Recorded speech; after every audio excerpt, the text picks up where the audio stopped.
Hey, so I haven't made a video about this topic before, so I'm kind of not sure how to approach it, but it's January, so I know the timing is right at least. As far as fitness goes, this is the internet. I know there's an endless supply of resources, tutorial videos, diets, even fitness YouTube channels that focus on fitness and training exclusively. My goal is to supplement that content by adding my own context. I've gotten a couple of comments on this channel from people who are curious about what I do for fitness, and I've been writing some thoughts down about the best way I could maybe help people in their own fitness journey. So this video is going to be me sharing a little bit of my experience as well as a little bit of my philosophy. Fitness is about what you put in your body. It's about what you do with your body. It's about forming healthy habits with your body. It's about avoiding the pitfalls that we've placed around us. And there's a lot of pitfalls. Throughout the history of humanity, the world has advanced by leaps and bounds technologically, logistically, economically, socially. How we live today and the fitness challenges of today are the result of generations upon generations of decisions that all had to be put in full context. Back when people were hunters and gatherers, you had to get up and search for your food. Food was hard to come by and had less variety. Sometimes there was no food. It was pretty hard to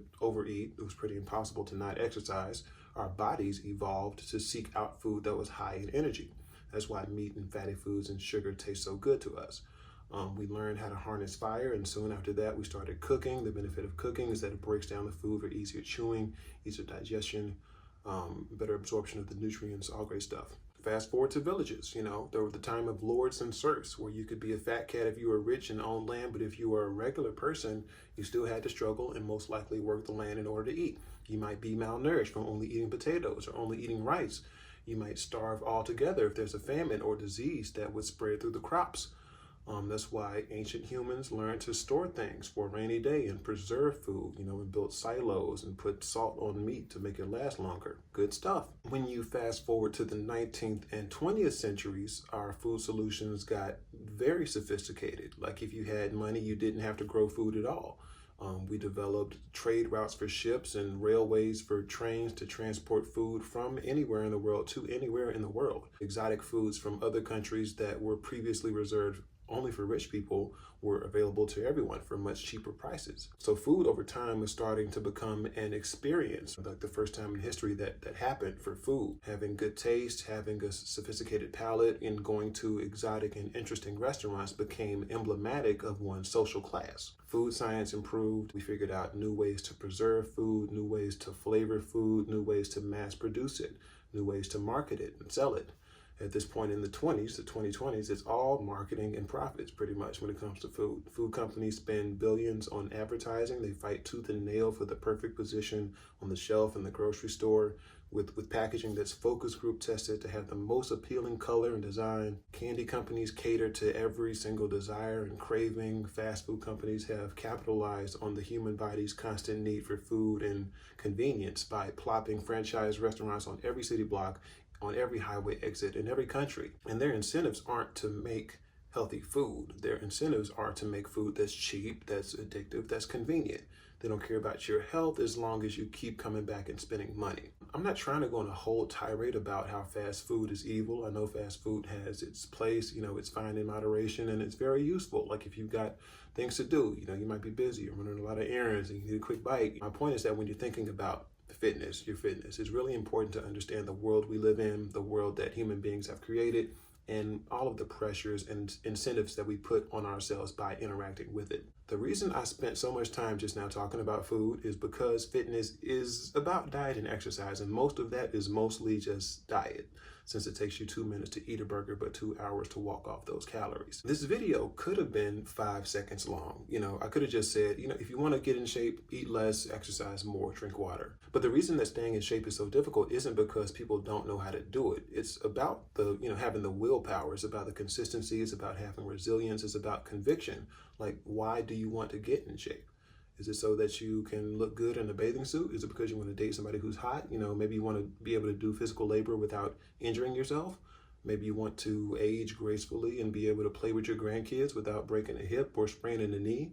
The point is that your why is very important if you want to get serious about fitness. Do you want to lose 20 pounds and then go back to business as usual? Or do you want to commit long-term to a more active and healthy lifestyle, continually putting investments into your future health?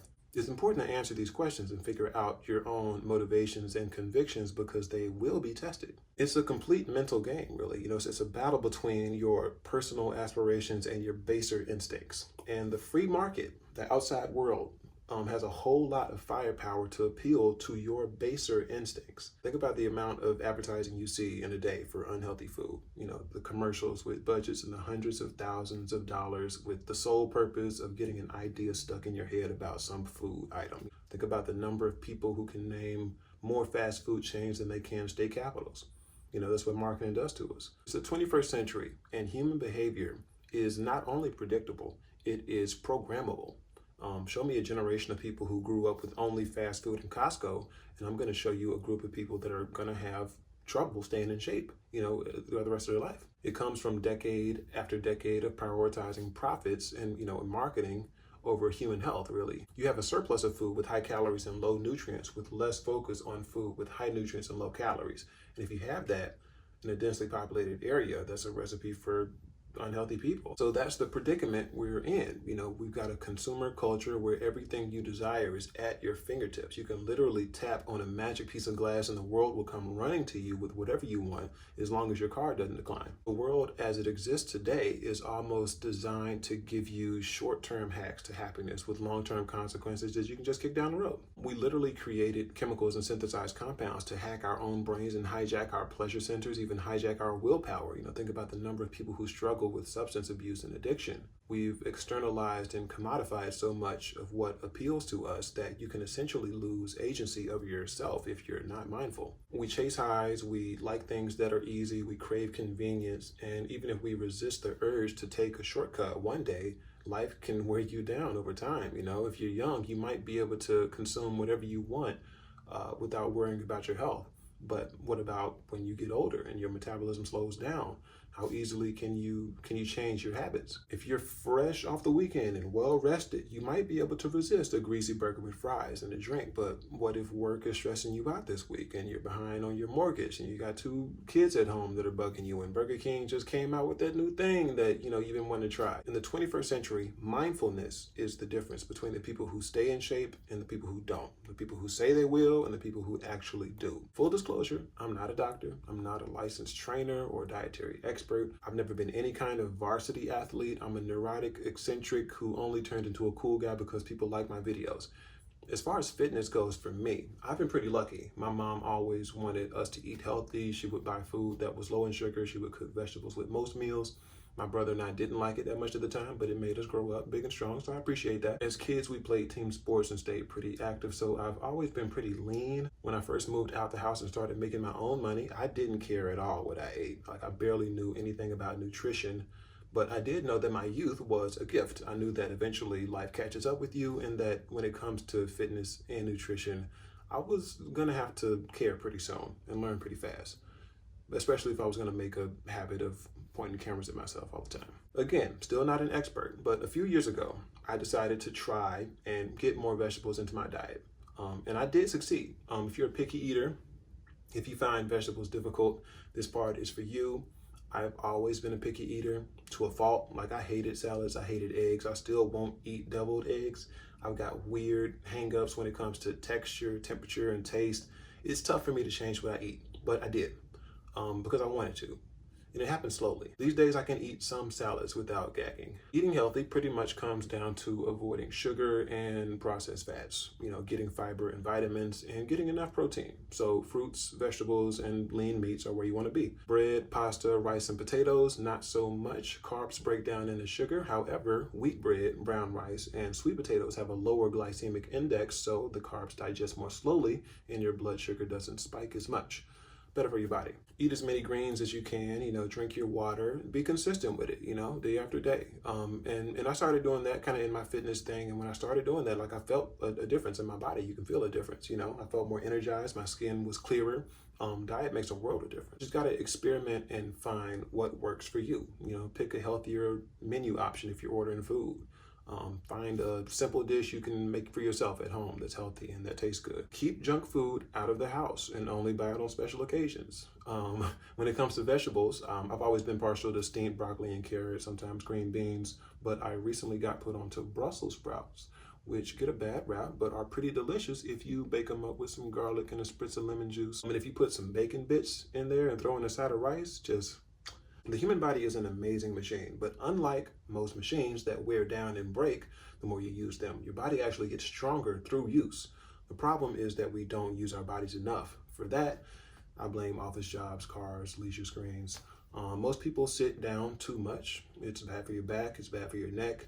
Your leg bones get more brittle, your leg muscles start to shrink. Remember, use it or lose it. Remember to stretch. A lot of injuries are avoided by just prevention, and the sooner you can start, the younger you can start, the better. You don't need a gym to stay in shape. It's been 2 years since I've been to the gym. Push-ups, sit-ups, pull-ups, yoga works great. There's plenty of weight-free ways to work up a sweat. You can do leg lifts, you can do squats, you can jump rope. I recommend getting 2 sets of dumbbells, with the second set being twice as heavy as the first set, like getting, a 5-pound and a 10-pound, or 10, 20, or 20 and 40. You can do overhead lifts. You can do shoulder raises. You can do back exercises. You can do weighted lunges. Even if you're not looking to build up muscle, it's really important to exercise and put your body through its paces and build the right form. And overall, just drive the point home to your own body that you expect it to do things. In response, your body's going to get stronger. You're going to move better. You're going to feel better. Exercise is tough. There's no getting around that. It's designed to stress your body in a controlled setting. It's designed to make you tired. You're designed to not like it. So if you don't, that's okay. This is where you got to get smart yourself. This is where you got to outsmart yourself. Food companies spend billions of dollars and use all kinds of hackery and cutting-edge technology in order to compel customers to buy their products, their food products. You got to take a page out of their book. You got to hack back your own behavior. For example, it might be hard for you to put on running shoes and go for a run by yourself. But if you're playing a pickup game of basketball or soccer with your friends, and the running can be a lot more enjoyable. It could be fun. Try to make things fun. If you can't exercise with a group, maybe you can get a fitness watch and share your workouts with your friends on the leaderboard. If your friends are busy, you can get some active hobbies. Get a bike so you can exercise outside in the fresh air and get a scenic view. Find a park. Go hiking, go kayaking in a lake, join a dance class, like whatever you need to do. Exercise is irreplaceable. Get it done. And learn to love the grind. Like if your legs are sore after a workout, that's a good thing. Like it means you're working. It means you're improving. It means that you did something today, something that's going to have positive reverberations into the future, your future. You didn't have to, but you did. Good job. It's been said that if there was a drug that gave you the same body effects that exercise gives you, it would be the most valuable drug on the planet. But you can't buy that drug, you gotta earn it. And the great thing about it is that the more consistent you can be, the more effortless it's gonna feel over time. And nobody's perfect. Don't expect yourself to turn into a fitness maniac who never eats sweets and never misses a workout. That's not realistic. Be mindful of your progress. My scale doesn't work anymore because I left it in the sun too long. I need to get another one, but be mindful of your progress. Be mindful of your setbacks. Overall, be patient with yourself and just keep pushing. It's you and your body for the rest of your life. That's all you got. Make the most of it. This video is sponsored by Skillshare. Skillshare is an online community full of curious and creative people. The platform is uniquely designed for learning skills and sharing expertise. They provide organized and structured courses, thousands of classes on hundreds of subjects, maybe thousands of subjects, from website development to increasing your productivity to growing a garden. I mentioned the importance of eating fruits and vegetables in this video. I didn't mention that vegetables taste a whole lot better when you grow them yourself as opposed to buying them at the grocery store where they've been mass produced, and packed into a freezer or whatever they do. I bought a book on gardening pretty recently. I haven't really looked at it that much, but since it's in my life, I figured that I'll probably become a competent gardener within 5 years or so. If that interests you also, you can skip the book I got and go straight to the class by Geraldine Lavin on Skillshare. She's a lifelong gardener with her own company. She can show you how to plan a garden, how to maintain a garden, how to get seeds started. Her expertise is with growing herbs, but you can take the principles she teaches and apply them to anything you want, like fresh vegetables. Instructors like Geraldine are just a taste, pun intended, of what they have to offer you on Skillshare. If you like, you can get a free trial of Skillshare Premium by clicking the link I have down in the description. The first 1,000 people to click it get a free trial, after which it is around $10 a month. Thank you to Skillshare for sponsoring this video. Thank you for watching this video. I don't usually give people fitness advice, but hopefully something I said was helpful. Anyway, see you later and take care of yourself. Mind, body, all of it. I don't know you, but I know you won't regret it. All right, peace.